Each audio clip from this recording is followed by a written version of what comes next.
திருவொற்றியூரில் பள்ளி அருகே மாணவன் கொலை செய்யப்பட்ட சம்பவம் அதிர்ச்சியை ஏற்படுத்தி இருக்கிறது. கூடுதல் விவரங்களோடு இணைகிறார் செய்தியாளர் மணிவர்மன். மணிவர்மன், வணக்கம். விவரங்கள். சென்னை திருவொற்றியூரில் அரசு பள்ளியில் மாணவர்களுக்குள் ஏற்பட்ட மோதலில் +2 மாணவன் அடித்து கொலை செய்யப்பட்ட சம்பவமானது அதிர்ச்சியை ஏற்படுத்தியுள்ளது.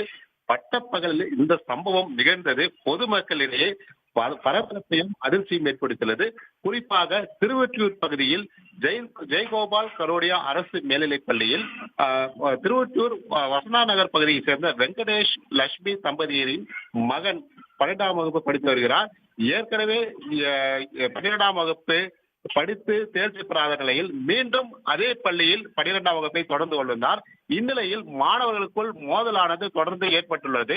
முன்விரோதம் காரணமாக +1 மாணவன் 12ஆம் வகுப்பு படிக்கும் தனுஷை ஏற்கனவே தகராறில் முன்னுரிமை ஏற்பட்டிருந்த நிலையில் இன்று பள்ளியில் மாலை வேளையில் பள்ளியை விட்டு வெளியே தனுஷை அழைத்து வந்து 11ஆம் வகுப்பு படிக்கும் மாணவர்கள் 10க்கும் மேற்பட்டவர்கள் சராமரியாக தாக்கியுள்ளனர். பேருந்து நிலையம் அருகே இந்த தாக்குதலால் நிலை குலைந்த மாணவன் என்ன செய்வது என்று தெரியாமல் தப்பிக்கவும் முடியாமல் மிகவும் தடுமாறியுள்ளார். அனைவருமே சூழ்ந்து அவர்களை தாக்கியதால் உடலில் காயங்களுடன் மயங்கி கீழே விழுந்துள்ளார். உடனடியாக அங்கிருந்து தப்பித்து ஓடிய மாணவர்கள் அங்கிருந்து பொதுமக்கள் போலீசாருக்கு தகவல் தெரிவித்துள்ளனர். உடனடியாக சம்பவ இடத்துக்கு வந்த திருவொற்றியூர் போலீசார் மாணவனை மீட்டு ஸ்டான்லி அரசு மருத்துவமனைக்கு கொண்டு சென்றனர். ஆனால் மாணவனை பரிசோதித்த மருத்துவர்கள் அவர் ஏற்கனவே இறந்து விட்டதாக தெரிவித்துள்ளார். இந்த சம்பவமானது பொதுமக்களிடையே அதிர்ச்சி ஏற்பட்டுள்ளது. அரசு பள்ளியில் மாணவர்களுக்கிடையே ஏற்பட்ட மோதலில் 12ஆம் வகுப்பு மாணவன் அடித்து கொலை செய்யப்பட்டமானது திருவொற்றியூரில் ஒரு பரபரப்பை ஏற்படுத்தியுள்ளது. மணிவர்மன், மாணவர்களுக்குள்ள அப்படி என்ன மோதல் ஏற்பட்டிருக்கு? அது குறித்த முதற்கட்ட விசாரணையில தகவல் தெரிவிக்கப்பட்டிருக்கா? எதற்காக இந்த மாணவர்கள்லாம் சேர்ந்து இந்த மாணவரை கொலை செஞ்சாங்க?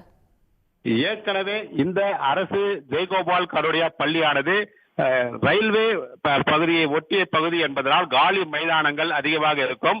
சமூக விரோத செயல்கள் அடிக்கடி நடைபெறும். இந்த பகுதியில் கஞ்சா மற்றும் போதை பழக்கங்கள் வஸ்துகள் பயன்படுத்தும் நபர்கள் அதிகமாகவே இந்த பகுதியில் சுற்றித் திரிவார்கள்.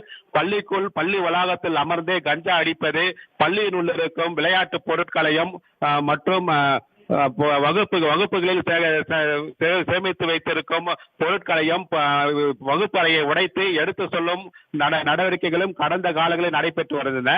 இருந்த போதிலும் இந்த பள்ளியில் கஞ்சா பழக்கங்கள் அதிகமாக இருப்பதாக பல மாணவர்கள் காவல்துறை வரைக்கும் கொண்டு சென்று தகுதி நீக்கமெல்லாம் செய்யப்பட்டிருந்து தொடர்ந்து நீடித்து வந்தது. அதன் மூலமாக இந்த பிரச்சனை ஏற்பட்டிருக்குமோ என்பது குறித்தெல்லாம் இப்பொழுது போலீசார் விசாரணையில் ஈடுபட்டு வருகிறார்கள். ஏற்கனவே இந்த பகுதியில் மாணவர்களுக்கிடையே அடிக்கடி மோதல்கள் ஏற்படுவது வழக்கமான தற்பொழுது ஏற்பட்டுள்ள இந்த மோதலால் ஒரு மாணவன் உயிரிழந்த சம்பவமானது ஒரு வேதனையை ஏற்படுத்தியுள்ளது. விவரங்களுக்கு நன்றி மணிவர்மன். உடனுக்குடன் செய்திகளை தெரிந்து கொள்ள சன் நியூஸ் பெல் ஐகானை கிளிக் பண்ணுங்க.